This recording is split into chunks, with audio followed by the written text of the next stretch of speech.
ತಮಿಳುನಾಡು ಬಿಜೆಪಿಗೆ ಮಾಜಿ ಐಪಿಎಸ್ ಅಧಿಕಾರಿ ಕೆ ಅಣ್ಣಾಮಲೈ ಗುಡ್ ಬೈ ಹೇಳಿದ್ದಾರೆ. ಬಿಜೆಪಿ ರಾಷ್ಟ್ರೀಯ ಅಧ್ಯಕ್ಷ ನಿತಿನ್ ನಬೀನ್ ಅವರು ಕೂಡ ಈಗಾಗಲೇ ಅಣ್ಣಾಮಲೈ ಅವರ ರಾಜೀನಾಮೆಯನ್ನು ಅಂಗೀಕರಿಸಿದ್ದಾರೆ. ಈ ಮೂಲಕ ಅಣ್ಣಾಮಲೈ ಬಿಜೆಪಿಯೊಂದಿಗಿನ ತಮ್ಮ 6 ವರ್ಷಗಳ ಸುದೀರ್ಘ ಸಂಬಂಧವನ್ನು ಕಡಿದುಕೊಂಡಿದ್ದಾರೆ. ಜೂನ್ 2ರಂದೇ ಅಣ್ಣಾಮಲೈ ನಿತಿನ್ ನಬೀನ್ ಅವರನ್ನು ಭೇಟಿಯಾಗಿ ರಾಜೀನಾಮೆ ಸಲ್ಲಿಸಿದರು. ರಾಜೀನಾಮೆ ಬಳಿಕ ಅವರು ಬಿಜೆಪಿಯಲ್ಲೇ ಇರುತ್ತಾರೆ, ರಾಜ್ಯಸಭೆಗೆ ಹೋಗುತ್ತಾರೆ ಎಂಬ ಟಾಕ್ಸ್ ಇತ್ತು. ಆದರೆ ಈಗ ಈ ಎಲ್ಲಾ ಸುದ್ದಿಗಳಿಗೆ ಬ್ರೇಕ್ ಬಿದ್ದಿದ್ದು, ರಾಜೀನಾಮೆ ಅಂಗೀಕಾರಗೊಂಡ ಹಿನ್ನೆಲೆ ಇಂದು ಅಣ್ಣಾಮಲೈ ಸುದ್ದಿಗೋಷ್ಠಿ ನಡೆಸಿ ತಮ್ಮ ಮುಂದಿನ ನಡೆಯನ್ನು ತಿಳಿಸಲಿದ್ದಾರೆ.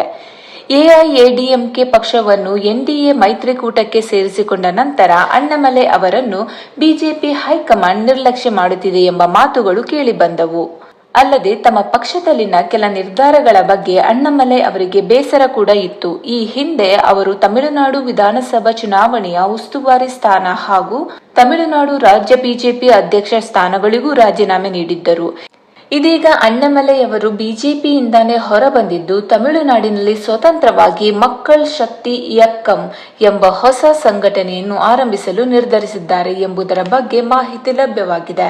ಆದರೆ ಈ ಕುರಿತು ಅಣ್ಣಾಮಲೈ ಇನ್ನೂ ಅಧಿಕೃತವಾಗಿ ಯಾವುದೇ ಪ್ರತಿಕ್ರಿಯೆ ನೀಡಿಲ್ಲ.